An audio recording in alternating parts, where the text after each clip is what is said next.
Hello, hello, hello. How are we today? Let me know in the chat if this is all working. Make sure you can hear me. Make sure this is up. I think we're good. Gab says up the Chelsea. 100% up the Chelsea. Sorry for the stream as always, brother. What's up, Ivan? Back again, baby. What's up, Ryan? Thanks for joining the stream. How do I think the Felix signing does this to me? What do I think of it? How do I see it? I did a stream about it the other day. I'm excited as from a fan perspective, for sure. Slight worries in terms of obviously his out of possession work and if we needed him, but if he's willing to sort of play that bench role and sort of be the leader of that second line, then I'm really excited about it. I'm excited for him to be coming back because he's just an excellent player to have, and I think the deal's actually quite good as well in terms of the fee. So I'm fairly happy with it. Do I think it will affect Nkunku? Absolutely not, not at all. What's up, Zach? What is up? The Athletic reported that Chelsea see Felix more as an attacking eight. I do think that's his best position in terms of where he can occupy on the ball. But again, against certain teams, I don't know if that's enough to, like, what's the word? I forgot where I was going with that, to be honest. I don't know if off the ball he's got enough pressing intensity against certain teams. So it would have to be him playing in that more attacking 8 or 10 role when you've either got both Lavia and Casado in the team, so maybe without Enzo. But yeah, we'll talk about the Felix thing. Maybe do a separate stream. I think tomorrow I can do a separate stream for it. But I want today to be a bit more to do with the Man City game because this is a bit more of our sort of post game analysis. I'm not sure how many of you guys in the chat have already seen it, but if you haven't already, do go and check out the video that I put out yesterday. The analysis from the Man City game. A lot to take in from that game, in my opinion. I've also got a thread on Twitter you can go read. If you haven't read that already, it's pinned to my Twitter account. Loads of stuff. You can ask me any questions about that game. We're going to talk about the tactics. You can see on screen, I've got a sort of a mini setup of what we saw in possession, especially deep. And then, of course, we did see this, but we'll talk about that in a second. And also, I will quickly ask everybody if you could please drop a like. If you're watching on Twitter, please do head over to the YouTube, drop a like, and then you can go back to Twitter if that's where you prefer to watch it. But dropping a like on YouTube helps me out far more than anybody watching on Twitter. It just does. It just helps me more. So really, really, really appreciate anybody that comes over to the YouTube, even just to leave a like. That would be ideal. Where were we? Hello, AR. Audio sounds clean. Zach said that's perfect. Can't wait for the 10 to 15 sales. We need the sales, don't we? We do. We need the sales big time. Going to be a massive part of the window going into this last little stretch. I can actually take a good chunk off it now because I'm alone. Cool. But yeah, 100%. 100%. Good, not good enough defensively to be the 8. Agreed. It depends. Maybe in certain games, like I say, if you have the personnel behind him, if you have both Lavia and Casado, maybe there's enough to offset it. Him playing as that left attacking 8, but it would be in the absence of someone like Nkunku, so it would be in that second line. Yeah, you're agreeing, Book. To be honest, I've seen Felix at Barca. He can be a decent presser if coached right. He can from the left wing, I think. I think that is definitely something that could improve his pressing ability from the left, where he has to sometimes trap on one side or sometimes has to sort of aggress the ball like that. Again, he's a little bit more drift inside oriented and he's very shot volume oriented as well. So coming off that left hand side, he'll offer certain things and won't offer others. It's a bit like Nkunku at the weekend. You lacked having that sort of 1v1 carrier out wide. Felix is obviously an excellent carrier, but it's slightly better in tight spaces coming inside rather than, like I say, like Neto, who got the beating of his man, clipped in that cross to who ended up getting their head on it. Was it Enzo for the first one? And then obviously it ended up spiraling to that Jackson chance. But yeah, video was class. Thank you, Zach. Appreciate that. Couldn't stand seeing Enzo pressing as the 10. As soon as Lavia came off, despite how brilliant he was, Enzo's level improved. He's much better from that position. I personally, against Wolves, would play Enzo and Lavia, and I would play Casado on Thursday because I still think he looked quite rusty the other day. Of the three, I know a lot of people were annoyed at Enzo's performance, and I was quite disappointed. I did think he was poor, but I have to say, I think the worst of the three was Casado. I think his levels were quite poor the other day. Nothing on him because I thought last season he was probably our third best player, if not second, behind Palmer. I thought he was excellent last season, and I think he'll grow into it again this season. But I think he obviously had the least amount of minutes between the three. So yeah, I'd play him on Thursday, get some minutes in his legs, and then I'd go to Lavia Enzo against Wolves. Enzo's level improved massively in terms of dictating build up and central progression. Yeah, agreed. Just like how Enzo and Kunku can't press. Did you notice their off ball work? Yeah.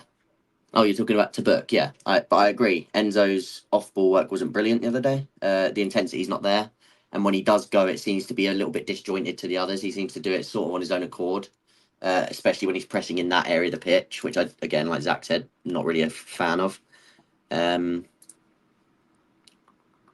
Where are we? Can you talk about the advantages keeping Castell after the departures? I mean, yeah, the advantages, in my opinion, are he offers. Let's just say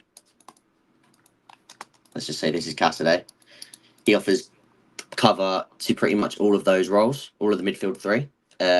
Obviously not as a holding six, but by putting him as one of the eights, you can then move one of the others to the six. So he's essentially an extra body in midfield. He's a tall body in midfield, like a physical body, which we don't necessarily have many of, especially if you're getting rid of Leslie Kachuk going out on loan, which is a good loan for him. But I do think he would have been helpful in the squad. But I'm still excited about that loan because I think it's a good one for him. You obviously got Vega who can, but I prefer him in that sort of left centre back / left back inverting role. But yeah, I think having Cassidy, I think having that height and physicality and sort of that, I think he also could be used as a tool late in games if you're struggling to sort of add a bit of physicality, add a bit of a set piece threat. Somebody's going to attack the box. I think he's quite good at attacking the box from late. And again, if you have plenty of options and you are trapping teams in and you're going to be getting, say, Gusto from right back high, or you're going to have two natural wingers in these positions, getting balls into the box, and you've got whoever the striker is, whether that's Osserman or Jackson or whoever in the future, and then instead of here, you got like a Cassidy attacking the box. Gives you a little bit more aerial threat and chances to make things happen when attacking that box. So yeah, I think there's definitely advantages to keeping Cassidy after those departures, 100%. Just joined, but very keen to know what you think about Felix pressing. Pythagoras in Boots said it's potentially world class in his analysis video of him. I think his aggression, right? So the thing is, I haven't actually watched this video, but a few people have referenced this to me. So if you have watched it, let me know how similar this is. Because, right, what I will say is I think his intensity to press can actually be quite good. I think he has that sort of like quick turn of like agility and like acceleration off the mark in tight scenarios where he sort of has to counter press the ball. I think it can actually be really good. I think it's more so in structured sort of off possession sets where he sometimes sort of switches off. So I don't actually think it's his pressing intensity. I would say it's more so his sort of, what's the word, like mentality and sort of like when he switching on and off during the play or during the set as like a defensive set, I'd like to call it, in terms of when you're pressing high up the pitch on the goalkeeper and like their goal kicks, for example. So I sort of see it, but I think it needs a lot of work, and it needs a lot of work for him in terms of buy-in for his mentality rather than just his actual ability to do so. Just saw Pius correct the price, 45.5. Still think that's quite good, but yeah. You're replying to somebody else. It seems like for balance purposes, it has to be Enzo or Casado, not both. Yeah, I agree. I still think this works, this like three in big games, if you had, say that was Neto. Again, you're then losing Nkunku. So I'm not saying this is optimal, but I think the way you can make that work is by sort of creating that triangle in the middle when they drop deep, Gusto pushing high, and you sort of create that front four where Palmer drops inside, and you still have a more, because with Nkunku in that position, when that happened, you didn't have enough of a wide threat in either of these players in terms of 1v1. But what you do have when you have Neto there is, of course, you have that 1v1 threat who can drag and he can make things happen on his own. And sort of when you give him those 1v1 isolations, which you're gaining by having these players create, especially when Enzo faces forward, gets the ball into here and creates this 1v1 opportunity, that's when you need that to be a 1v1 winger. So I think it could work with those three, but I think I do agree pretty much in all games, barring one or two, it's gonna be one of one of Enzo and Caicedo partnering Lavia currently, because Lavia is the most informed, he's the most fit for the system currently. And then, depending on what you want, I think Enzo against lower blocks. And it's not to say you can still do this as well, right? You can still do that. So there's with 2 positions between 3 players, there's more than enough minutes to go around between them. So I'm not worried about sort of managing their minutes at all. How did you see the front 3? I thought they were really poor out of possession.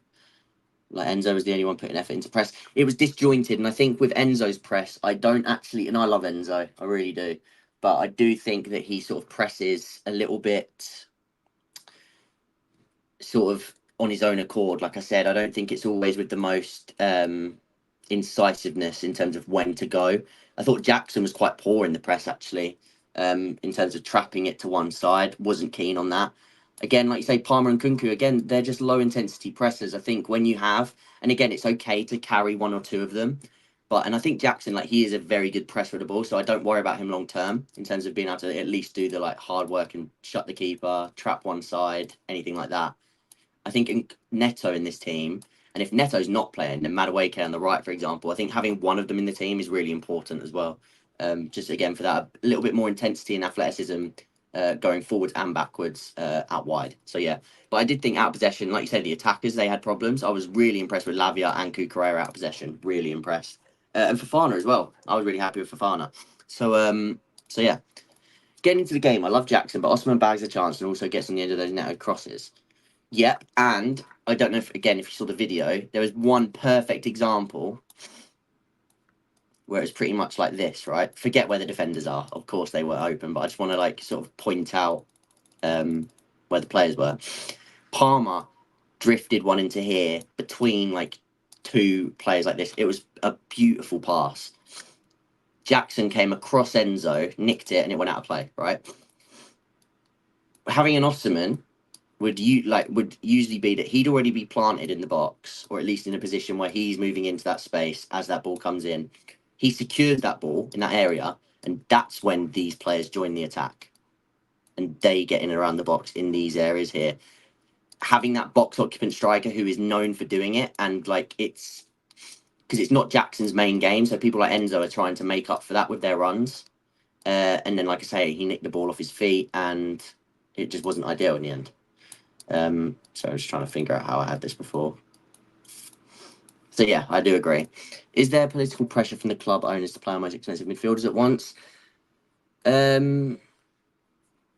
Possibly some, but I don't think that was the real. I think the other day it was more so to get. I don't think you wanted to drop Enzo, and I think Lavia was always guaranteed to start. So I think against a bigger team like City, I think it was just get Caicedo in. And who do you want to keep in the team? You want Enzo's passing, right? So we're going to have to move. And of course, Sterling, that sort of situation, Neto not being fully fit, probably. I think that played a part. So yeah, I would say there's probably is a slightly behind closed doors, but yeah, I'm against Wolves. I think Lavia Enzo is what I'd like to see, but I do want Caicedo to get minutes. I want him to start on Thursday. Alacron, is it Alarcon? How would you have solved KDB's movement out of City's 3-2-5 if you were Caicedo? Yeah, it's tough, right? Because this is something we need to talk about. Let's do it now, right? So obviously, this back 4 was staying very narrow. So sort of the idea was, again, these players would be out wide, sort of holding them.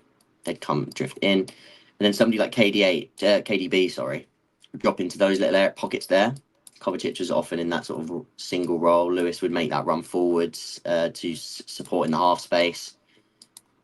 So there was a lot of movement from those players trying to get it into our pressing. But like you were saying, Caicedo and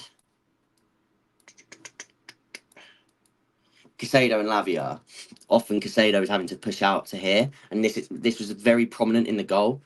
Caicedo having to cover because Gusto was being sort of dragged inside. Caicedo had to come out to put pressure on the ball in these sorts of areas, and it would leave these two with then space and a lot of space to get into this area because Lavia would sort of be holding that position on his own.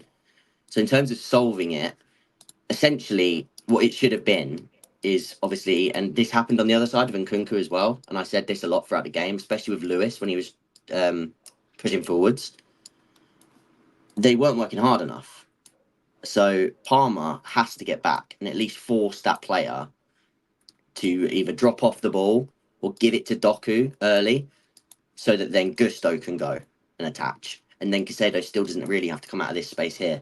So it's all about attaching to the right player at the right time. And of course, like Gusto is doing the right thing staying with Doku. Fofana at the time, I think it was like this for the play, wasn't it? Because Silva got the touch. So Fofana's sort of coming over. He's sort of got his eye there. Colwell and Cucurella, and I think it was Lewis sort of here. So, and then Savio was like really far out. So it was sort of like everybody was attached one man at a time. Lavia was the central space in there. And like I say, Caicedo gets dragged out in that scenario because Palmer's not there, which then leaves Doku that space inside. And like I say, Lavia basically just has too much to cover. So there's a lot to do, but I think the work intensity of the wingers was the main issue for me. Yeah, I've just put this. That's what I was talking about. So I'm assuming you came over to the YouTube. And if you have come over to the YouTube from Twitter, because we've got 60 people on the YouTube now, 300 odd on Twitter, please do come over, even if it's just to chop a like, because it really does help me out far more. Leaving a like on YouTube rather than Twitter. You can't really leave a like on it on Twitter. Done that. The way Maresca set us up, only having 3 natural attackers on the pitch killed us when we were in transition. And this is the thing, right? So in the first half, I think it worked quite well because what you had was Enzo dropping deep. And once Enzo received to face up play, you essentially had this more often than not. You had that front 4, especially there was that one, if you can remember, where Enzo got the ball and he sort of spread it straight out to Gusto. And we had that really good attacking chance where Gusto's cross just wasn't good enough. But we had that sort of a chance to attack 4v3 at the back. I should probably put this back into some sort of a lineup. But the point being that... Sorry, I'm going to try to put this back into a... how it sort of was.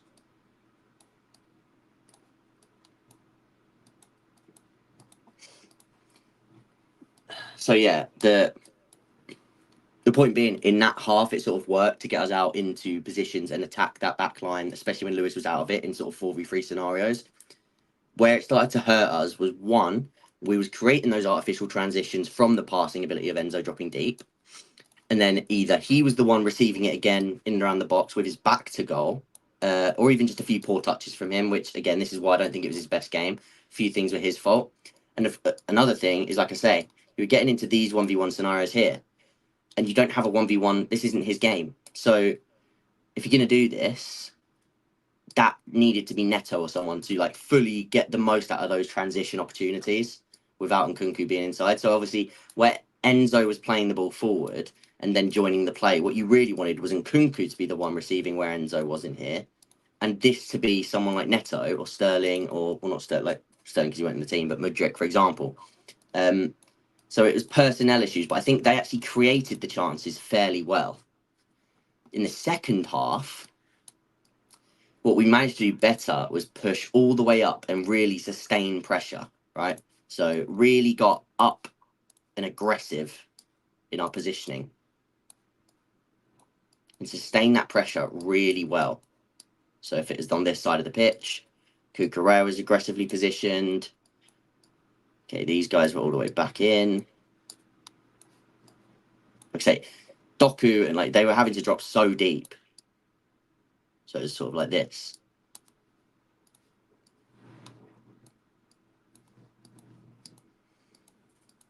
Okay, so if the ball was on this side of the pitch, for example, you're creating these nets ready to regain the ball. And we're sustaining pressure really well. But in this scenario, you're not creating those artificial transitions because you are blocking them in one side of the pitch. And that is your aim. You're sustaining pressure. So at this point, that's when we lacked a big man up front and a target man to get balls into the box. Because once we was dropping them into their own half, we were sort of finding these little combinations. And then we would get a little ball into here, like I said, with the Palmer ball. But again, it was just either bouncing off Jackson's feet, bouncing off Enzo's feet if he's the one dropping inside. balls into the box from Neto when he come on. It made a chance, but it wasn't 100% accurate. Like, in terms of, you'd have rather had a box occupant striker getting on the end of it rather than Enzo arriving with his head. So we really did sustain pressure really well. But then in the second half, it needed a different type of personnel. Yeah. I'm just... What are you saying, Shazeb? What's up? Remove Enzo. This is from the... what do you call it? City game. So Ipswich closing on Broja. Interesting. Is that in the Firmino role? Oh, you mean in possession, not out of possession. So you mean in... And I don't disagree with that to a level, because I do quite like him in that false nine role on the ball. However, then it also like that. Also, it doesn't really add anything to the squad that we need, because I quite like Jackson in that role when he can sort of receive it with his back to play and use his body. Felix is better facing play in the half spaces.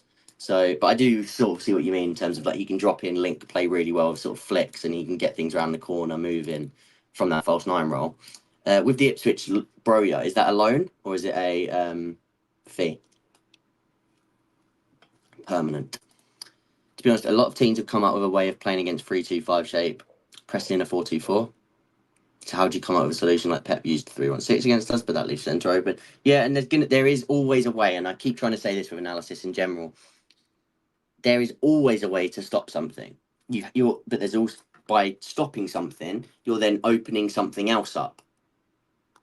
So it's catch-22, right? Because, like I always say, in basketball, the analogy I use is if you're going to give up, if you want to protect the paint, and I don't know how many of you watch basketball, but you're defending against one of the biggest players in the league, Giannis Antetokounmpo, Zion Williamson, and you're packing the paint, you're going to give up 3-point shots. That's what you're going to give up. You have to give up something to stop something, because by overloading on one thing to stop them, to say again, let's say Savio is really hurting you to the point where you have to double up on him, you're now leaving open space elsewhere. So, but you can always stop one thing, but by stopping one thing, you open up another. So, like you say there, the 3-2-5 shape has now got, like, the 4-2-4. It's been sort of used as a blueprint to stop it. But there'll be ways to, even within the 3-2-5, find the spaces in a 4-2-4 with movement. And then vice versa, when you go into the 3-1-6, there's also, that leaves other gaps open, like you say. So it's very, like I say, it's catch-22 in that sense. Like, there's always going to be a way. It's about adapting, and that's why Maresca, I think, is going to prove a lot of people wrong. That I told this to people when he first joined. I said it in my first video I made about Maresca. He's nowhere near as stubborn as people make out. If you actually watch the intricacies of what he changes within his framework, it's quite significant. So I think that's going to impress a lot of people as the season goes on. And that is why Osimhen's key. You're right, Gills, when I was talking about that box occupant striker. Sterling isn't in the squad for UEFA. Wow. What's the squad? Is it come out on Twitter? That's interesting, because that's quite big, because that tells you, wow. Has something come out about Joe Gomez as well? Oh yeah, I'm just looking at the squad now. Wait, so Colwell's left out of the squad, but I have a feeling maybe he's being rested. So you got Sanchez, Jorgensen, Bettinelli. So hopefully Jorgensen starts that. Disassi in the squad. Kukurea, Badiashile, James, Gusto Vega. Wait, James? Wait, what? Why is James in the squad? That's interesting. Unless the injury wasn't as bad as they gave off. That's weird. Fernandez, Madueke, Chukwuemeka and Kunku, Palmer, Dewsbury Hall, Casado, Lavia, Mudryk, Jackson, Neto, Giu. Don't know why Madueke is listed as a midfielder and not a forward. Interesting. Let me try and get through these because I'm way behind on the messages. Imagine a 3-4-3 with a fluid front three of Felix and Kunku Palmer. In Tuchel's system, maybe, yeah, but it's just not got enough in behind movement. None of them really want to go in behind. They all want to occupy similar spaces. So having them three in the same lineup, unless you have, like, sort of a runner in behind, then it's not really getting the best out of what you need. Yeah, I've just seen this in the list for the game. Like, really interesting. Lavia is our most important player at the minute, as he is someone who plays like a natural six. Yeah, I think Lavia is the most important at the minute, and I said this went as well throughout the season. I think he's going to be, massively important. Enzo's passing is literally quality, so I don't know what. Like, I mean, half his switches out to Gusto created attacks. There was other parts of his game that lacked in this game. His touch was poor on quite a few occasions. His pressing was quite lackluster at times. Passing is not something you can have on Fernandez at all. De Brozier is on loan. What's up, Elias or Elias? I feel like I ask you every stream how I pronounce that. Connor, how are you feeling on the season ahead of that first game? After that first game, I'm confident still very confident. I thought we'd played really well. I thought we'd, like I say, I don't know if you've seen the videos, by the way. Like I say, if you haven't seen the videos, go check them out, because one of the things that I touched on a lot is the way that the territory, the percentage of territory, and how we had 53% territory in this game over Manchester City, in terms of, like I say, we was dominating a larger proportion of the pitch, playing in their half of the pitch, sustaining more pressure on them than they did on us, having a larger portion of the game dominant in our control. Last season, City had 60% against us to our 40. Arsenal had 60 against us to our 40. Liverpool had 60 against us to our 40. Teams were doing that to us, and we showed, yes, it was 53%, so it wasn't as big a disparity as 60-40, but we showed that we can control portions of the game against the best team in the league. So yeah, I take a massive positive from that. Kunku can't play left wing again, not with that personnel, no. I'm not really a fan of Palmer on the right. I'm not. I want to see him, especially on Thursday. I'd quite like to see him in the 8, but let's see. I don't mind him on the right as when he comes inside like this and Gusto attacks here. But like, this has to be, when you're going to do that, this can't be another player like Nkunku or Felix. If Palmer's going to come in off the right, this for me has to be Neto or Mudryk. So it needs to be a width hugger. Ben Jacobs said Reece is fit. It's really interesting. So I wonder if he plays then. I wonder if it's just sort of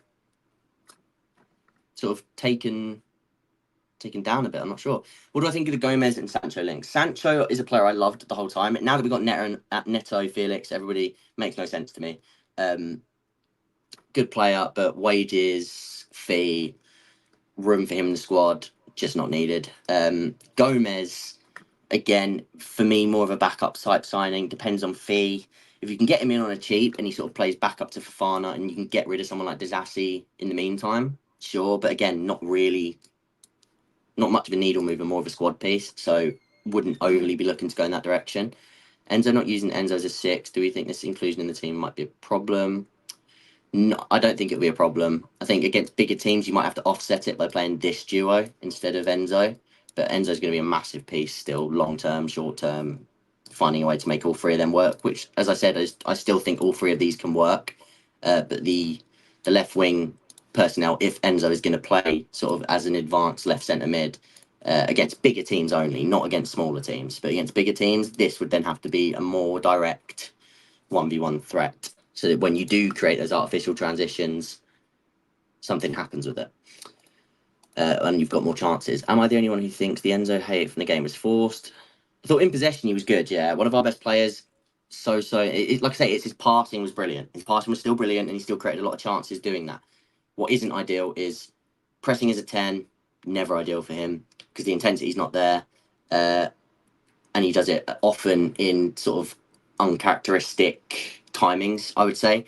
And his touch was just poor in and around the box, which cost us a few chances. But again, that's an off day. But overall, I hate is a strong word. So yeah, I don't think he deserves, like I say, of the three, I thought Casado had the worst game personally. Of the three. What we're talking about, Azir, we're just talking about literally here, there, and everything about the Man City game. So any questions you have, we'll go through it. From the City game, sort of just using the tactics board to speak about it. Some people are mentioning the news as it comes out in terms of like the UEFA squad, Sterling not being in it, Reece James apparently being fit, which I don't know where that's come from. But yeah, just any and all questions. I'm just going to quickly check because I don't know how many likes we're on We're on 31 likes. We're smashing it at the minute. We've got 60 people on the YouTube, and we've got nearly like 400 on Twitter. Please do come over to the YouTube, drop a like. It helps me out so much more on YouTube than it does on Twitter. So just come over to the YouTube, drop a like. Then you've done your bit to help me, and you can go back to just chilling, watching on whatever you're watching on. Go watch it on your Twitter and just sit there and watch it on there. Don't mind, but please do come and drop a like. It really does help me. Really does help me out. Fab hasn't said yet. I'm the only one who thinks Palmer and Enzo's 8 pairing doesn't work. Yeah, I don't think as an 8 pairing that works, no. But do you mean if Palmer's dropping inside from the right with Guston at right back? Or do you actually mean if Palmer started and Casado didn't, for example?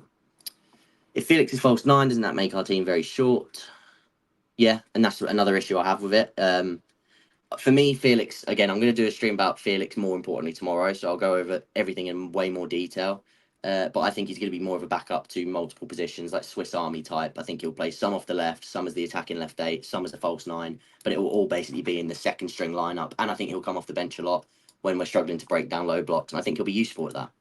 So it gives you some options. Reece in the squad. Reece is fit. Yes, Azir. Ben Jacobs said Reece is back. Just said he's fit. So strange though, isn't it? Like the timing of that.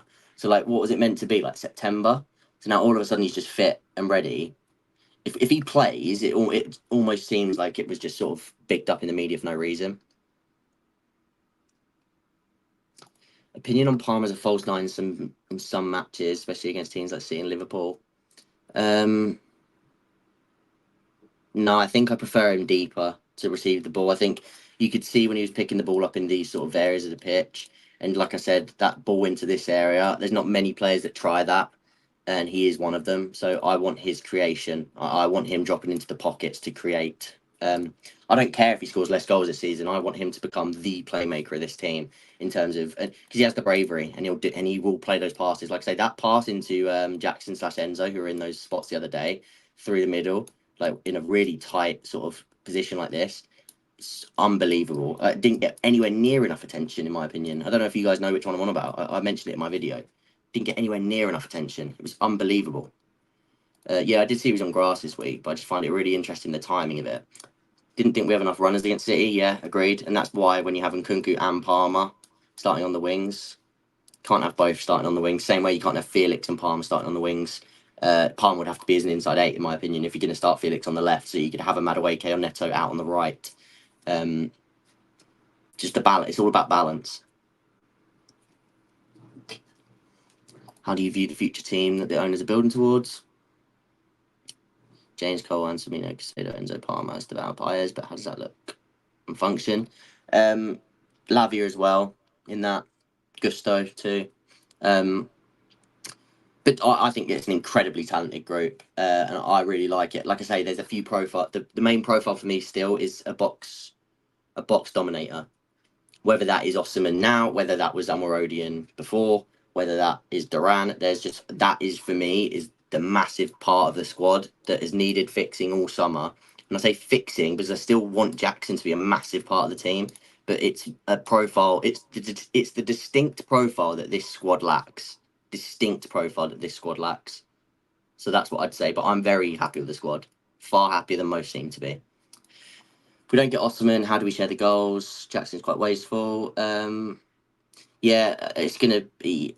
Jackson will have to... If we don't end up with an Osimhen or if we don't sign any striker, so it's not even just if we don't sign Osimhen, it's if we don't sign any striker that's more box occupant,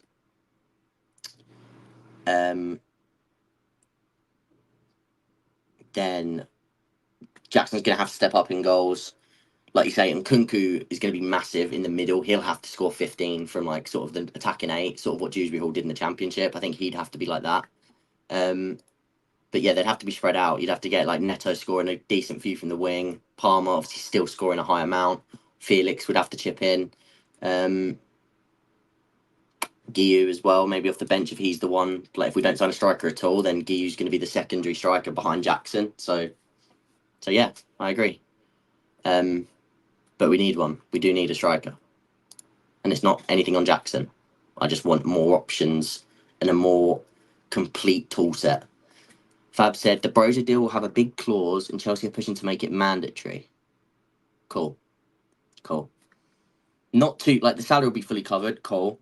The main thing I want is make it mandatory at an okay fee, and then I'm happy with that deal. Gets him out the squad. I'm happy for him as well. I think he'll actually do well then. I think he's just the sort of player that will excel given minutes, but I just don't think we can't afford to progress him currently. And he's not giving us enough of what we need now. So I think if you get a good fee, goes to Ipswich, I think he could succeed there. And yeah, I think it's sort of the best deal for all parties. Say my name as you like, but I don't mind. I'm going to call you Elias. Elias, I think. I'll probably end up calling you Elias at some point as well. But if you could make a dream signing for us, so not Mbappe or Osimhen, who would I pick? You'd go for Diogo Costa, not Diego. That'd be a blast from the past, wouldn't it? Dream signing that isn't Osimhen. Ooh. That's tough because Osimhen is my dream signing. So you sort of put in, and now that we've signed Neto, it wouldn't even backdrop to like who my secondary signing would have been, which would have been Nico Williams. So now that we signed Neto, that isn't like an issue for me anymore. I'm not sure.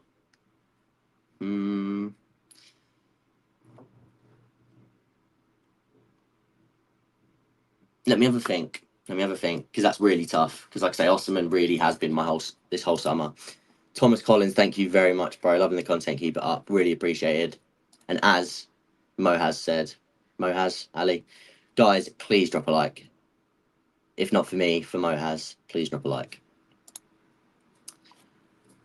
What is your opinion on Sancho and Joe Gomez as players? I'm not sure if you heard me earlier when I said it, but I don't think you need either of them. I think Joe Gomez makes slightly more sense, but it depends on fee. I don't think either of them are much needed for this group. I think the only reason Joe Gomez is makes a bit more sense is to play back up to Fofana as a right centre back, and he has that recovery pace. But again, very fee dependent. Wanted to ask if you have any concerns about the midfield. Seen a lot of opinions in the imbalance of Casado Enzo. Wondered your thoughts on that and future. Would a destroyer need to be recruited?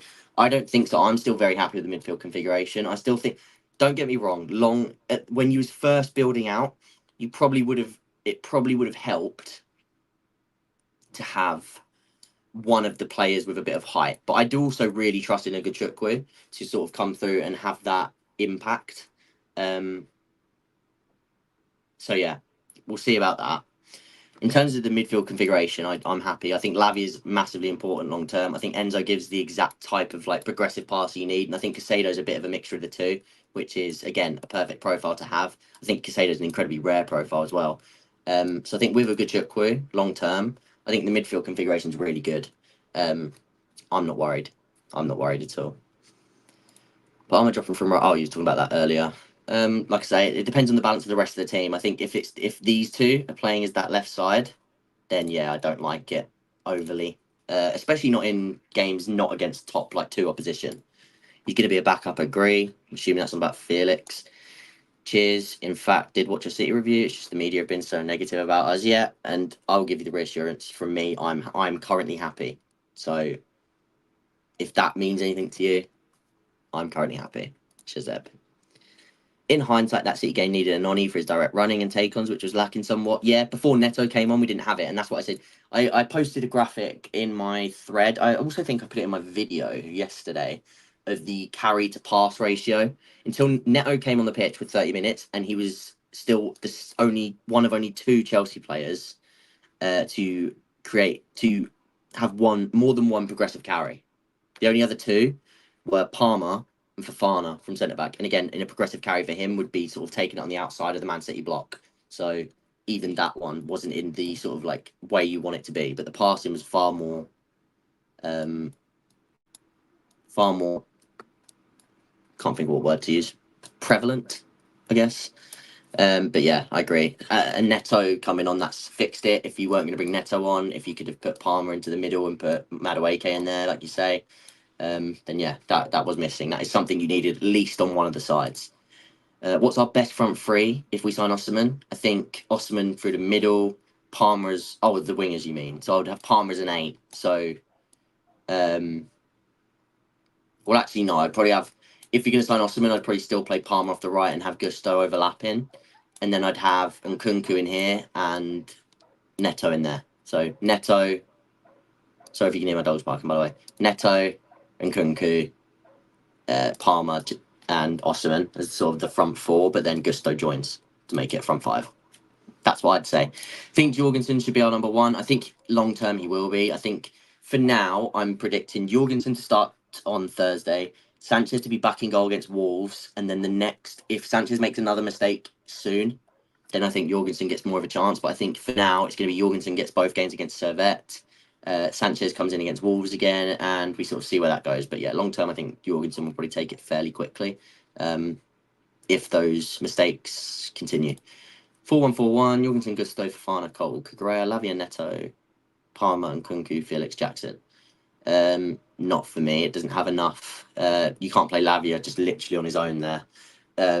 If you're chasing a game and you take off like Enzo and one of Enzo and Casado for Felix to then have two attacking eights being Nkunku and Felix, sure. Or Palmer and like whoever you're playing in the eights, Palmer and Nkunku with Felix on the wing, whatever.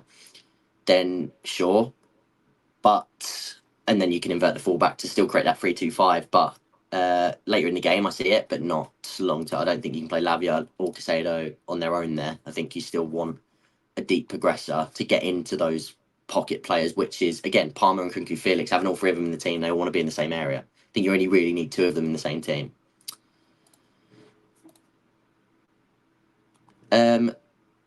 Hang on, sorry. Someone reported that he was on grass this week. Yeah, I saw that. It's just interesting. And yeah, you're right. It is normal to have the discomfort after surgery. Very true. Love your tactical analysis, Connor. Thank you, James. But in terms of qualities like leadership, do you have concerns about the team? Of course, I still think it's quite underdeveloped in terms of leadership and veteran sort of levels of quality.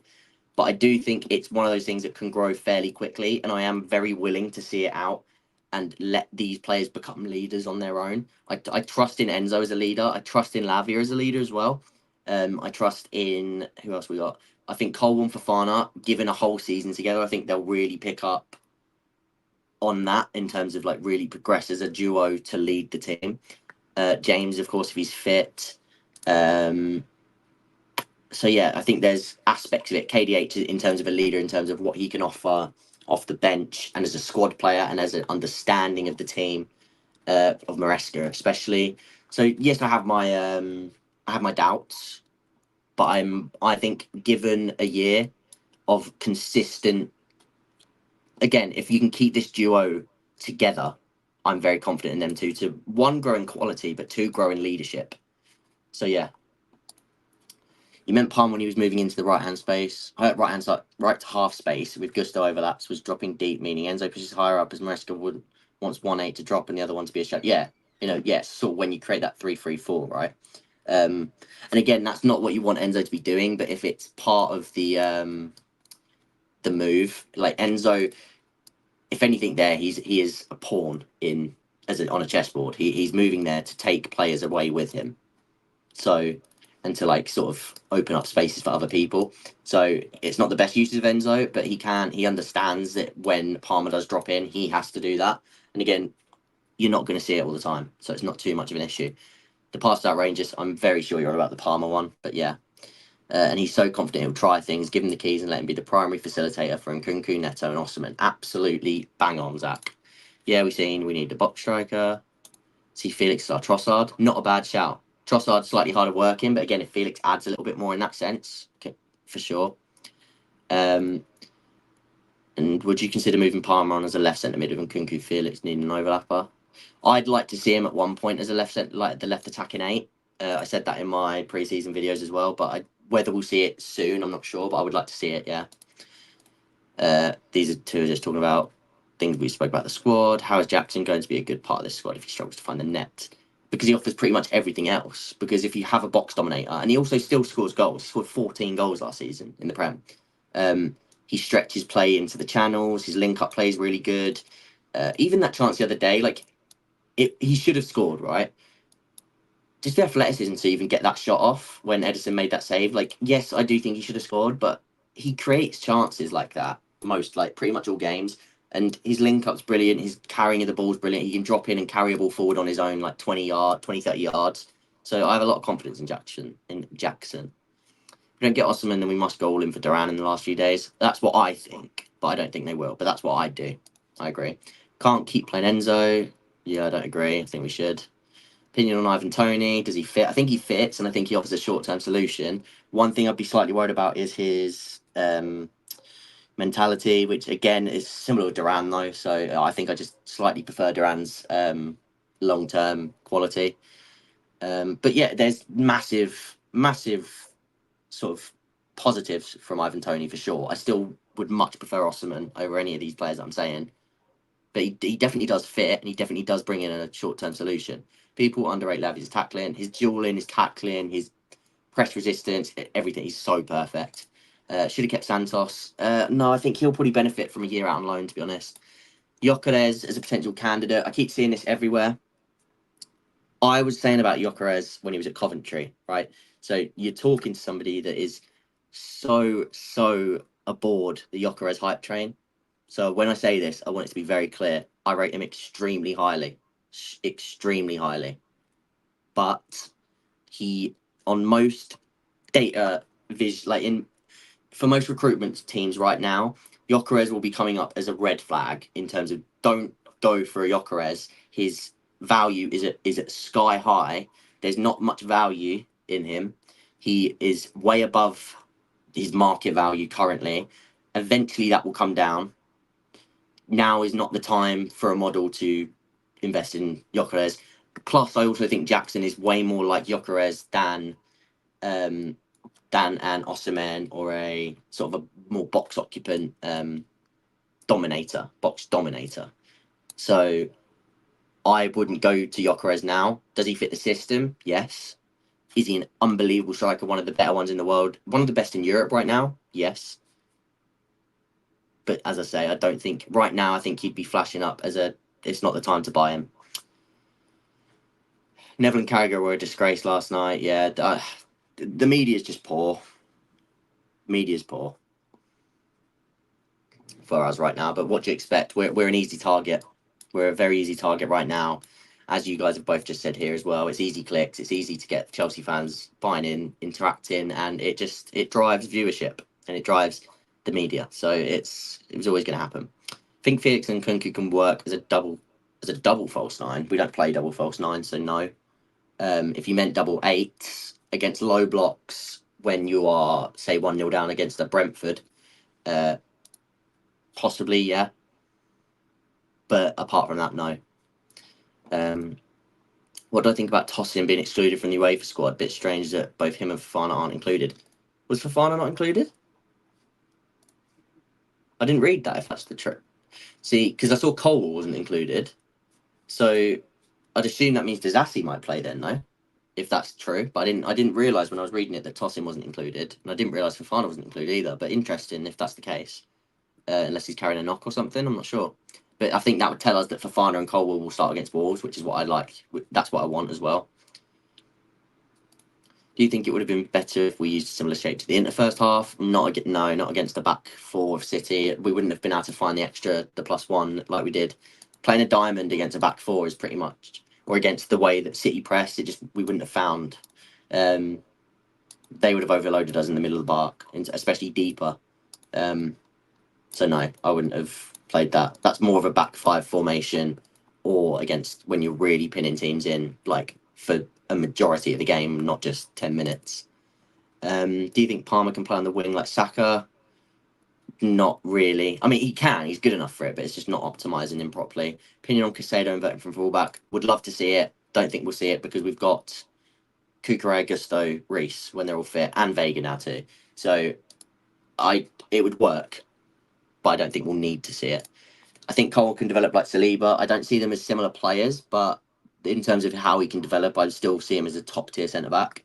His on ball quality is a joke, and I still think he's really switched on in terms of knowing. And a lot of people were saying about him being more aggressive the other day. I actually think it's perfect with, again, if this partnership sort of progresses the way we want it to. He's the more cover centric centre back, like a Thiago Silva. He can take that role, and you've got your aggressor here. Fofana's the aggressor. I think they're a perfect duo in that sense. So I think it just needs to grow. turning past on Kunku at the end of the first half is insane, yeah. And again, he does that very well, dropping into pockets and making things happen. Would love to see Jackson as a left wing and Neto right wing if we sign a box striker. The only problem with that is that I don't think Jackson's very direct on the outside of the wing, and he'll obviously like attack sort of the box from the wing rather than being like direct in terms of getting crosses into the box. I think you'd probably be better off playing Neto on the left and Madueke on the right, with a box striker in terms of getting balls into the box for that box striker. Hello, Daniel Knight, Daniel Smith. Yeah, we spoke about that. Need a striker. Yeah, we spoke about that. We've not started in Kunku and Cole Palmer and Neto in Conference League. I'd start Neto. I wouldn't start in Kunku and Cole. I'd start Neto to get minutes in his legs. And yeah, Azir said that too. Thoughts on rumours about Caste staying? I think he can be a very good piece off the bench, especially because now we've got rid of Ugachukwu, Santos, Gallagher's obviously gone, like the loans. I think he's a good player to sort of move around in the squad and have him sort of really on the fringes. So yeah, I don't mind that. Preferred front three for Wolves. For Wolves, it would be Neto on the left, Jackson up front, Palmer on the right with Nkunku in the 10. So I know you said front three, but I'm just trying to like make it clear I'm not dropping Nkunku. But yeah, and I'd start Madueke on Thursday. So I still want him to get plenty of minutes. Haaland is a cheat code. You got the strength of Drogba, the pace of Prime Torres, and he can finish everything. And why do you think we need Osimhen? We need our own version. For fitness reasons, yeah, very, very probable. Saw Sky Sports video with title, can Leicester win the title with Vardy? Yeah, there you go. Or is it an old one, though? Is it from back in the day? Interesting. Is it because of the price tag for Fofana's exclusion? How do you mean, the price tag? How likely do you think the Osimhen transfer is from 1 to 10? Literally, I'm at 5. I think it's split down the middle. I think it's really going to come down to how... what's the word? I think it's going to come down to whether other teams enter the race late. If not, then I think we have a good chance of closing it out on a loan deal on our terms. But my biggest worry is Arsenal coming in late. So let's just watch it. But I'm scared about that. What about Mudryk? I would have sided him in the Conference League. This is true. And it's unfortunate. But I just think you need to get Neto minutes. So maybe you play Neto for 60 and you give Mudryk the last half hour. But yeah, I think Neto needs to sort of get a few minutes in his legs, especially ready for Wolves a few days later, where I want him to start. Fana definitely isn't in the squad to protect him yet. True. Ben Jacobs just ruled out Joe Gomez. Cool. Do you think at any point Rascal will use 2-3-5? He's done it a few times already, essentially. Even the other day, there was times where Kukurea was so advanced. And again, it was a different usage of it because it wasn't with the inverted fullback. But you'd see like that the rest defence sort of looked like this. Sort of making that 2-3 base. So yeah, I think it's something he'll definitely utilise a fair bit. Why are people saying Casado, Lavia, Enzo is an imbalanced midfield? I think it's a balanced midfield against top opposition in terms of like it's more so the carrying, right? You need Casado to sort of be at his best to exert more carrying quality further forward, and you also need the other opposition around the other configuration of the team to be different for it to work. So like I said, if you're going to start all three of these in midfield, the left winger has to be far more carry efficient.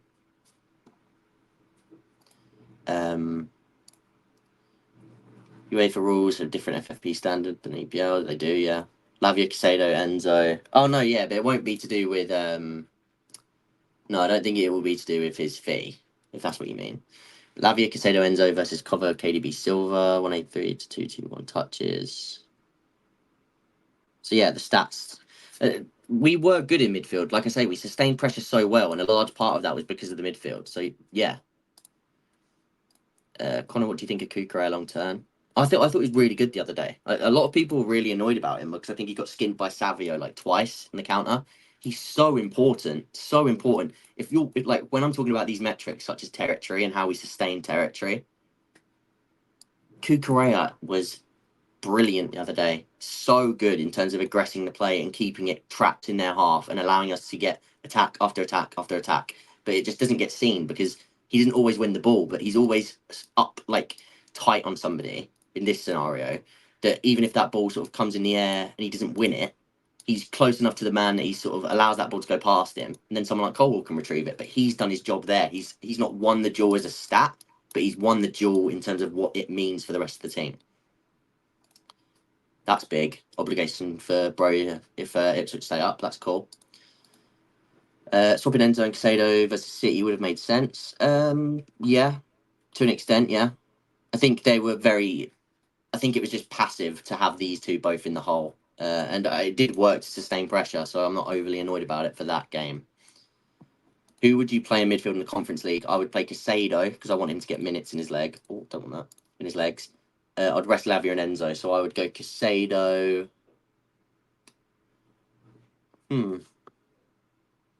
Casado and Dewsbury Hall, I would start for sure. Who would I? And then I'd probably invert the fullback. So I'd probably have Dewsbury Hall playing as one of the attacking eights. Maybe Nkunku as the other one. No, actually, I'd play Palmer. I'd play Palmer as the right attacking eight, KDH as the left attacking eight, Casado as the six, and then I'd have one of the right backs or left backs coming inside to invert alongside Casado because I want to rest these two because I'd start both of them against Wolves. I said about this just a minute ago, Football Universe. Yes, I think he will. We've already seen it. Like I say, the other day, the rest defence looked more like this. So yeah, 2, 3, 5. I think we'll see a lot, especially against the lower tier opposition when we're trying to sustain those attacks. Carney, maybe. I want Palmer to get minutes. I'd love Carney to play, but I'm trying to be somewhat realistic with it as well. I would like Palmer to get more minutes in his legs as well, because I don't think he was at his best the other day either. Facts, people are going to get past 1 to 2 a game. What do you mean by that? I'm not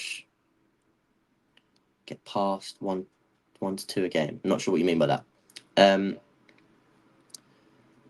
like we need a centre back and don't even see anyone good enough to market. Diamande for me would be the dream, but he's just far too much money right now. It's just very unlikely. My dream signing, it's so tough, man.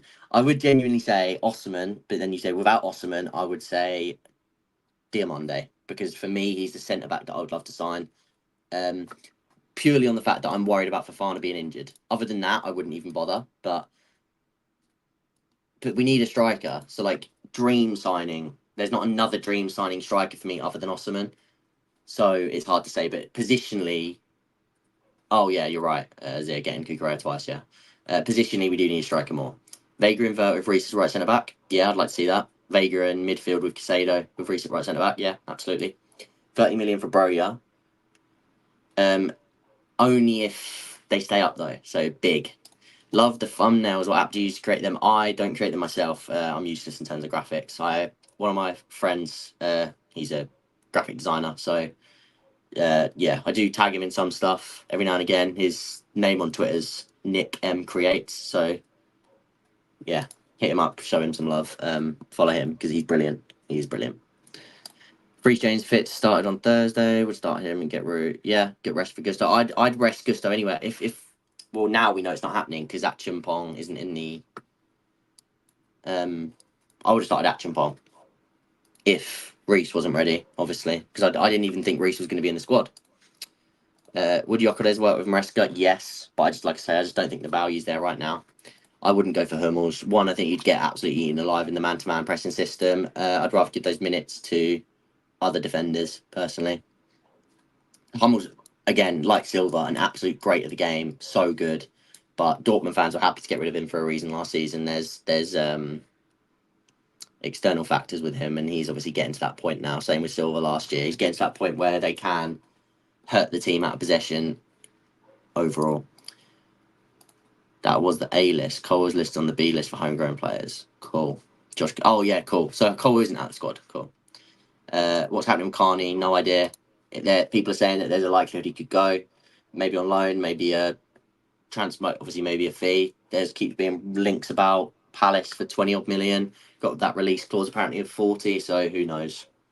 Who knows? I think players like Cole and Acheampong can still be included due to, yeah, like Zach said. I haven't been off stream to actually look at the lists yet, but Zach has said that they're both in the he said that Colwell's in the homegrown list. Josh could be on that too, and yeah, I assume that he will be. So that's a good shout from them. Like I said, I haven't had the chance to actually look at it properly yet. Can Do you think this is Mudrik's last season if he doesn't do well? I still think, I personally think this is a big season for Mudrik, but I do think Sterling's on the chopping block. And it's on a side of the pitch where, with Neto able to play that position as well, I think there's a bit more time for him there. So I do think they'll wait on Mudrik. I think they want. What it could mean though is that this is his last season to sort of establish himself as a squad, as a big part of the squad. And what it might mean is if he ever does sort of hit a little blip next season where he looks really good, that might be then when they take a chance to try and cash in. Because that's part of the game in terms of I'm hoping he turns it on this season because I think he can be a big part of Maresca's team, and I think he looked quite good against Inter as well in the friendly. I do think he looked quite good. Do you think we can get top four with Osimhen? With Osimhen, absolutely, absolutely. If we get Osimhen, I think we can get fourth. Who's my choice? I think Neto is my choice. He makes more sense. He provides far more balance, far more what we need in the squad, and far more of what Maresca wants. That doesn't mean I'm not excited about Felix, though, because I love Felix as a footballer. Ben Jacobs has again reported that we're interested in Joe Gomez. Is that since... Because then didn't somebody come out and deny it? Are you confident? Do you think we win on Thursday? Yeah, I think we win on Thursday. I think we could win. No, I don't want to overly jinx it. Because, right, so tomorrow I think I'm going to do... Tomorrow I'm thinking another stream where we preview... Yeah, that was it. So tomorrow's stream is going to be a preview for the Thursday Conference League game, and I also might add some Felix talk in tomorrow's stream as well, if there's more to talk about. So that'll be tomorrow's stream. Thursday, I think, will be a review straight after the game, so it'll be literally uploaded at like 11 p.m. UK time. So I'm going to try to get that out ASAP, a review of that game. Then Friday will be the Wolves preview. So that's the three things left to come this week. As I said, yesterday's video, if you haven't checked that out already, please do go drop a like on that. I think it's already at over 100 likes, so that's smashing it. We're at 71 viewers on YouTube now. Let me see how many likes we're up to. 46. So there's 73 people in here. We should be able to get that way above 50, if not above 60, easily. So can everybody that hasn't hit the like button, please do drop a like. Let's get that at least above 50. At least above 50. How many we got watching on Twitter as well?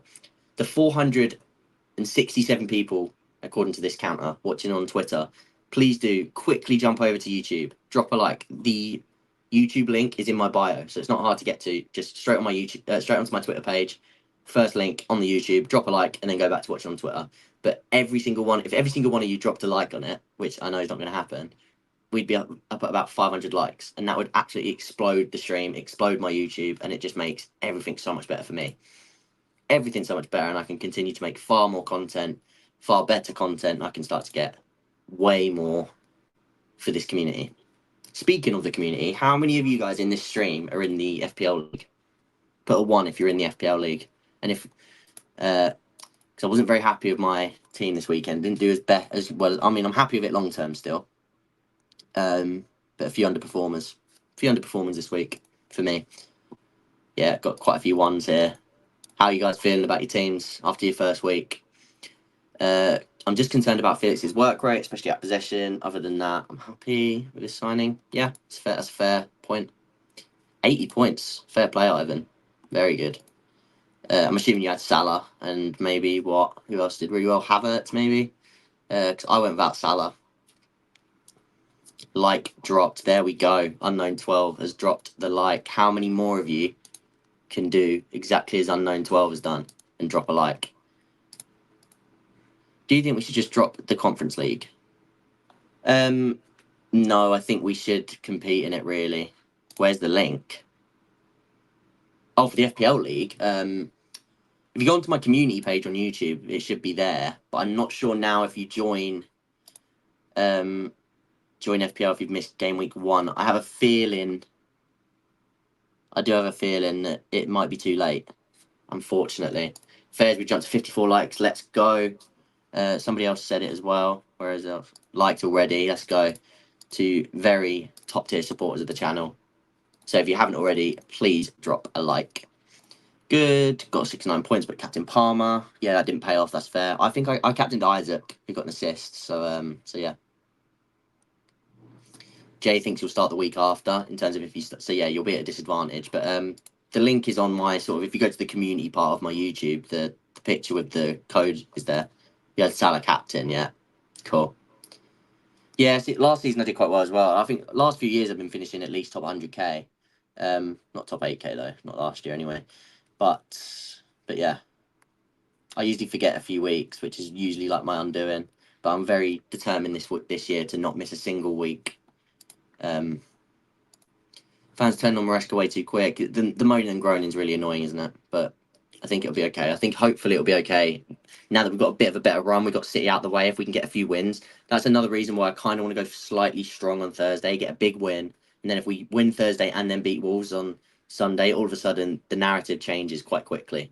So I'd quite like us to get on a little run from that. How long do you think it will take for Esteban Pais to become starters? To become fully fledged starters, probably a year, maybe a year and a half. But in terms of to be integrated into the squad, I think it'll be very quick. I think it'll be pretty much instant in terms of getting some minutes. I like every video for Algorithm, and you deserve so much more followers. Elias, that is absolutely brilliant to hear. Thank you so much for that. Like Elias says as well, just liking the video just helps the algorithm. It's just how YouTube works.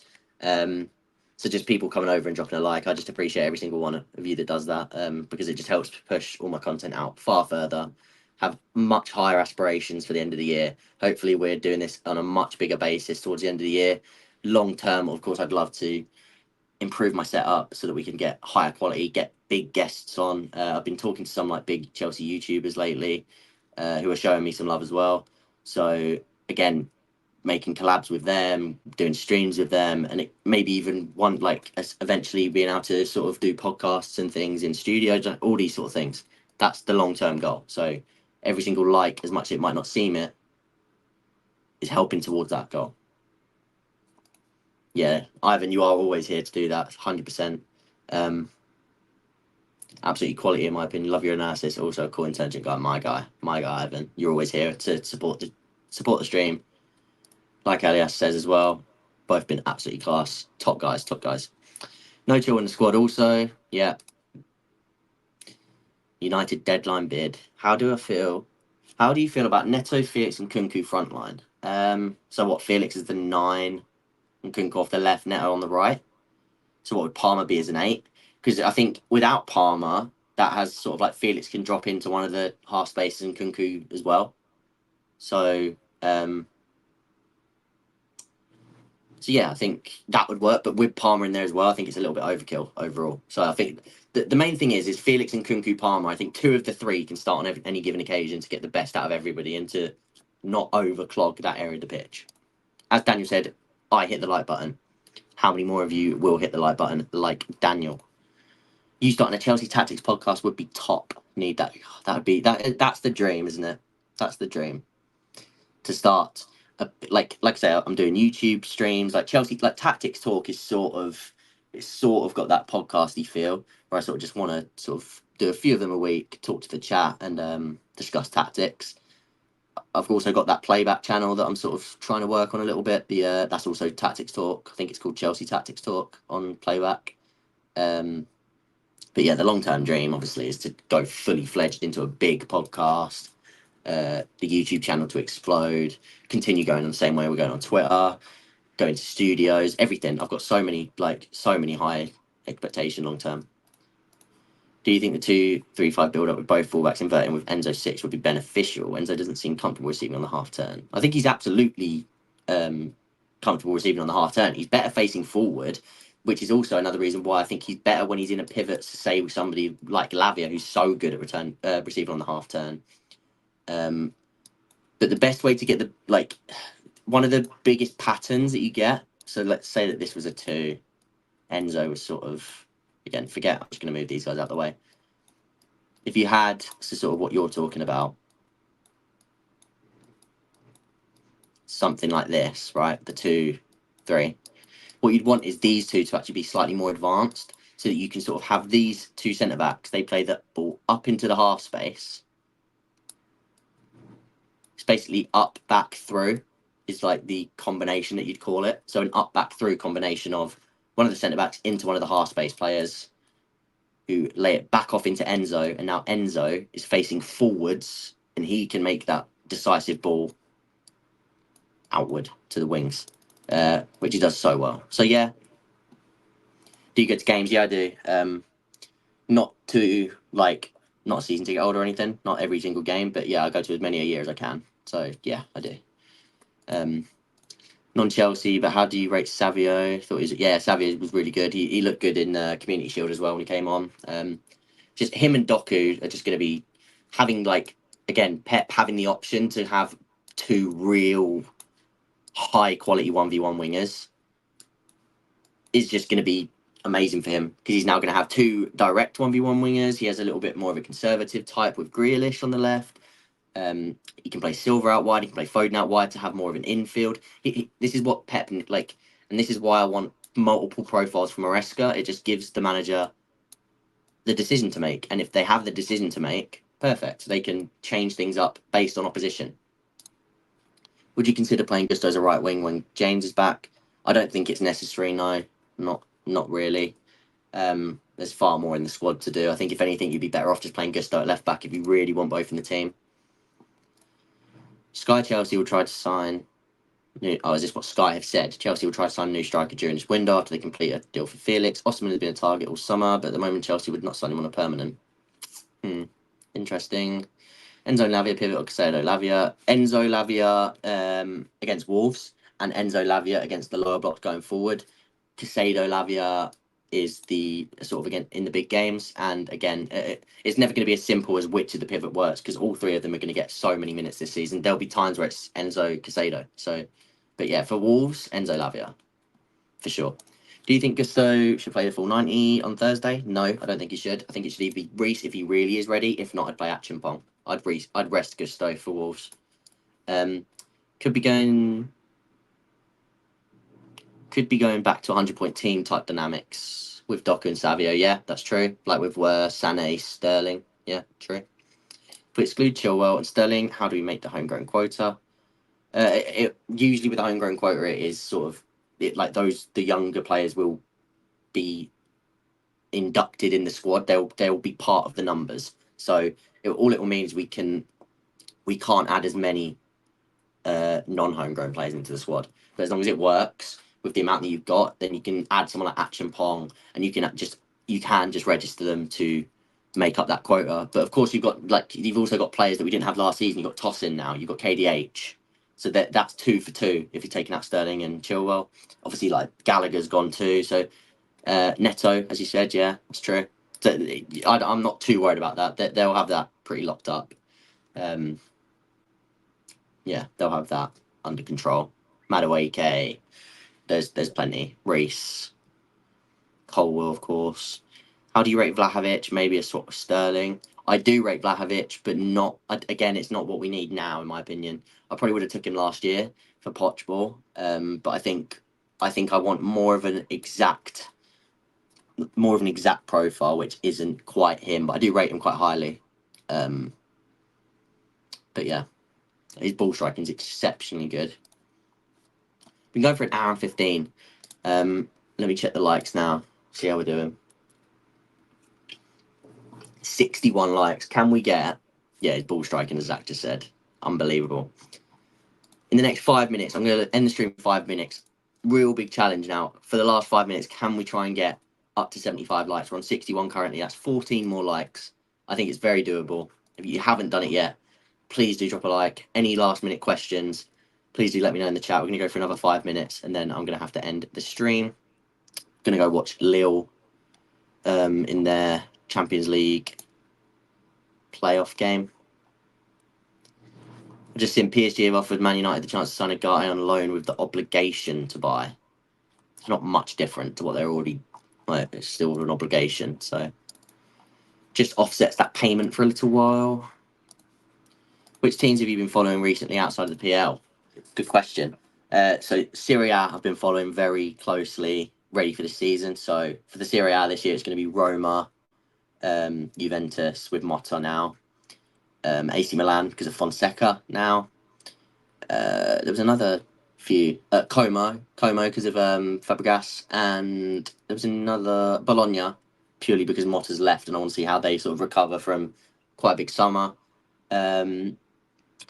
My Ligue 1 teams are Marseille because of De Zerbi, to follow them quite closely. They had a good start to Ligue 1. Strasbourg, of course, for Blueco reasons, and I had one more, and Lille, like I said, following them. Going to watch them tonight with Genesio as the, I always pronounce that wrong, but Genesio as the manager of them now since Fonseca left. Then, who else we got? Who haven't? Sahin. I'm watching him very closely this year at Dortmund. Hoeneß' second season at Stuttgart as well. And then there's a few more on my list, which I did put out on Twitter. Trying to think of like Salzburg. I'm watching quite closely because of Pep Liners, the Klopp's assistant last year. So I'm watching him quite carefully for RB Salzburg. Who else have I got? There's so many more that I'm forgetting that I'm watching. Like, I've got them on my list, sort of like keeping up with their games very closely. Like I say, Serie A is very much the second league for me this year in terms of how closely I'm watching leagues behind the Prem. Other Prem teams that I'm watching closely are Palace, Southampton, and Brighton. They're the three that I'm watching behind Chelsea currently in terms of like really closely from a tactical perspective. Girona, Michel, yeah, that you've just said there. He's and I agree. He's got a little bit of a good mix between the two. I've been watching. They're one of my La Liga teams to watch this year. Again, to see how they sort of, because I think they looked a little bit toothless without Savio and Dovbyk the other day. But yeah, and of course, losing what's his face? Can't think of his name now. The midfielder that went to Leverkusen. Somebody remind me in the chat. Mine's gone blank. CDM that left. Garcia is the one. Missed someone like Bernardo Silva in our midfield. I remember Oscar was so good, but Oscar was one of my favourites back in the day. News at Leipzig. Yeah, Leipzig's not one of the teams. Yeah, Garcia, you're right. Leipzig are one of the team. They're not one of the teams I'm going to watch, but I love their attack this year. Nusa, Sesko, Simmons, and forgetting someone. I remember saying there was a big four at Leipzig this year. Openda, I think. They're going to be fun. Zach, you said Burge actually could have been quite a decent signing for them. Yeah. Again, I don't think anybody apart from Matt Pfeiffer or Anana, those were the two for me that made the most sense to partner Mainu. I think anybody now is more of a stopgap than an actual big long-term signing. Sevilla, that's the other one because they've got Pimenta now. So yeah, Sevilla, Girona, and Barca to watch Flick this year. They're the three that I've got noted down. Of course, I watch a lot of Madrid anyway because of the players they've got. But the three teams that I'm watching closely are Girona, Sevilla, Barcelona.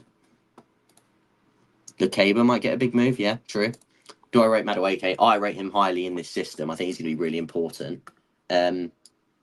Yeah, I think he's one of those players that he's got a few sort of weaknesses, but I just really like him as a direct 1v1 winger. I think he brings that sort of what Savio and Doku bring you. I think that's what Madueke brings you. Just literally will go at defenders and he will just make things happen. I really wanted to play Thursday and I really wanted to have a real big part in this team this season, especially if Palmer gets moved inside and you can play Madueke on the right. I think he's so good. I thought he was brilliant in pre-season as well. Again, he had some poor decisions being made in pre-season. But even throughout the games towards the back end of pre-season, that output started getting slightly better, especially on his right foot when going on the outside. He was standing up some lovely balls into the box on his right foot. So yeah, how do I rate Rosinha for Strasbourg? People said he underperformed with Hull. I don't think he underperformed with Hull at all, though. Like I haven't seen people say that. But he had Hull playing some pretty good stuff. I quite like his tactical fluidity. I saw a quote yesterday that they were saying about him playing sort of a hybrid system, and they drew 1-1 in their opening game of Ligue 1. I quite like him.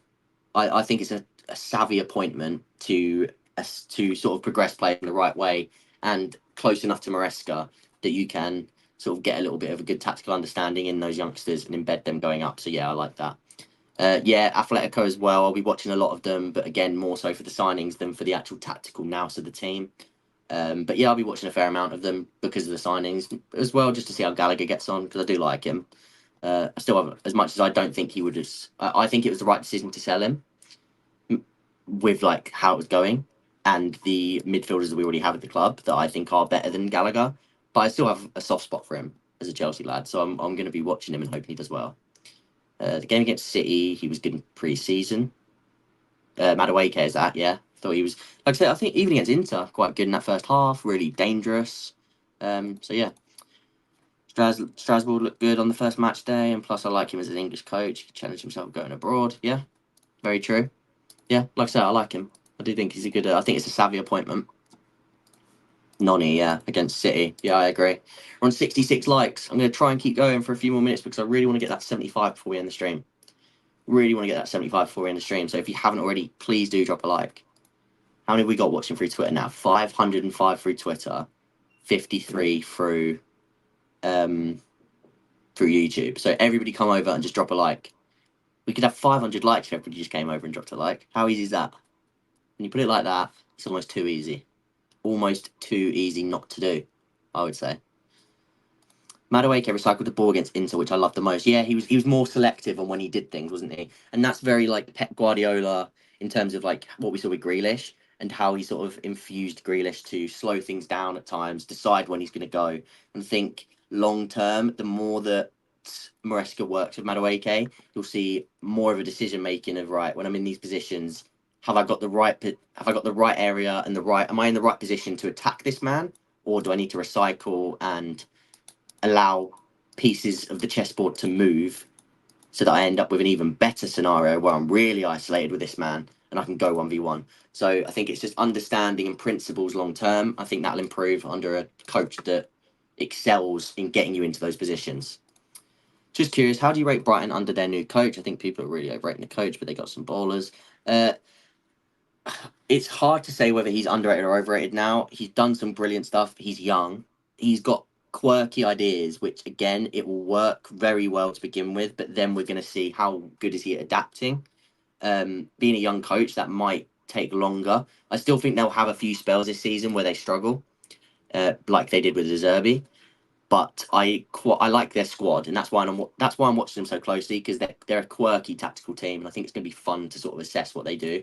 And like you say, they've got some ballers. I think they've made some amazing signings. Matt's Pfeiffer, in my opinion, unbelievable signing. Should be playing for a top six Prem team. If he's going to play in the Prem, in my opinion, I think he's really good. Gruder, brilliant signing, brilliant youngster to bring in. Minter, Newcastle would not have let him go if they could have helped it. He's that good, very very good. So yeah, they look really bad out of possession, like at times like they're zero midfield. Yeah, and again, I think a lot of that will stem with the personnel that they've still got at the back. They've kind of enforced that midfield a little bit, and Pfeiffer was winning quite a bit in the middle. So yeah, not now I wouldn't, and I love Matt Pfeiffer, one of my favourite players in the league now. But not when you've got Enzo, Lavia, Casado. But I see what you mean. He adds height. He adds sort of patrolling protection as a natural six. But I do think Lavia will do that long term. But yeah, I love Pfeiffer. I think he's brilliant. Hi Connor, is it fair to say it was the best centre back performance under Maresca? Who's that for? Or do you just mean the best like centre back pairing that we've got, or the best two centre back performances we've had since the start of pre-season? What do you mean by that? What I will say is I think these two have to be given the reins and the time as long as they're fit. I don't want anybody to turn on them personally, and I know it already has happened. I already see people moaning about the centre back pairing. For me, best performance, yeah, probably. I thought Fofana was really good against Inter Milan as well. I'd say against Inter and City, they were the two best performances, and they're at the back end, so it makes sense. But these two, I would be, as long as they're fit, they're my starting two centre backs, and I would be ingraining that like into this team long term. What team in the top six do you think needs Adam Wharton the most? What team do I think needs him the most?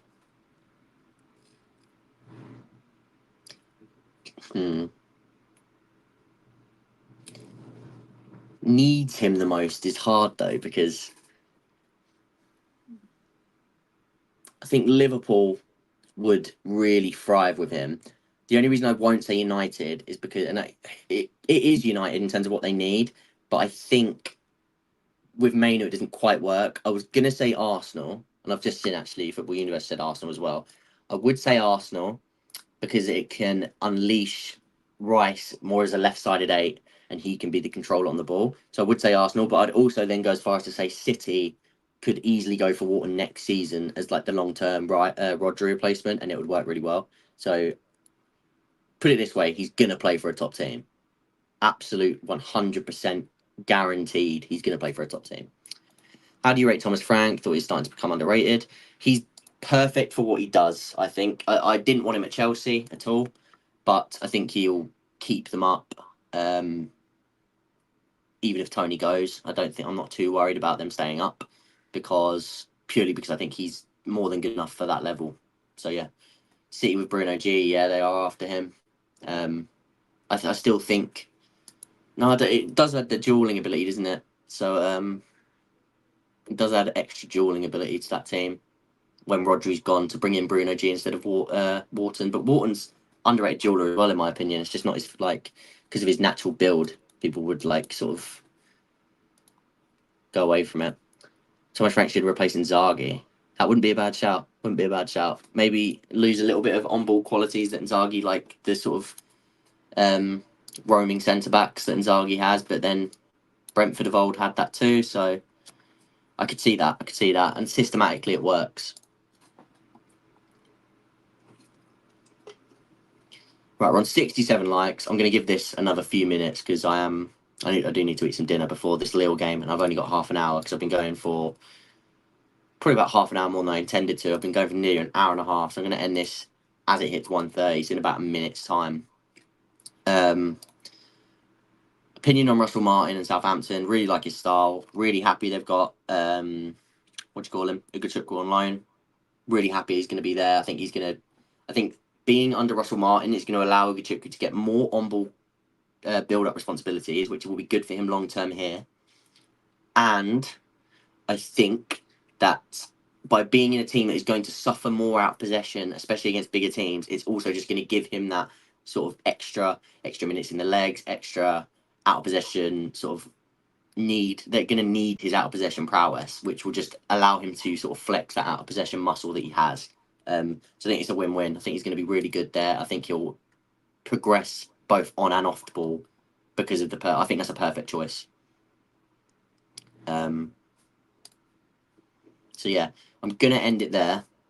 Like I say, even if just on your way out, even if as soon as this stream ends, even if you come over from Twitter, this will be uploaded as a video. Even if you go and like the video, it really helps me out to just drop a like on this video.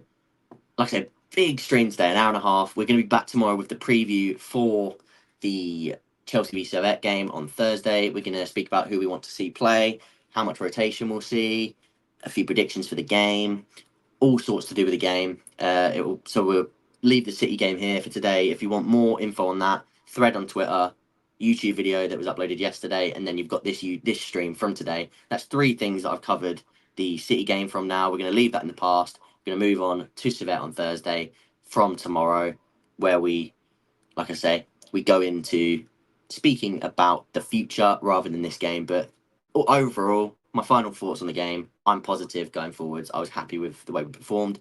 A few tweaks to be made. Overall happy. So, as always, Shazeb says bye. See you later, Shazeb. Thanks everybody for watching. Drop a like if you haven't already, and I'll see you guys next time.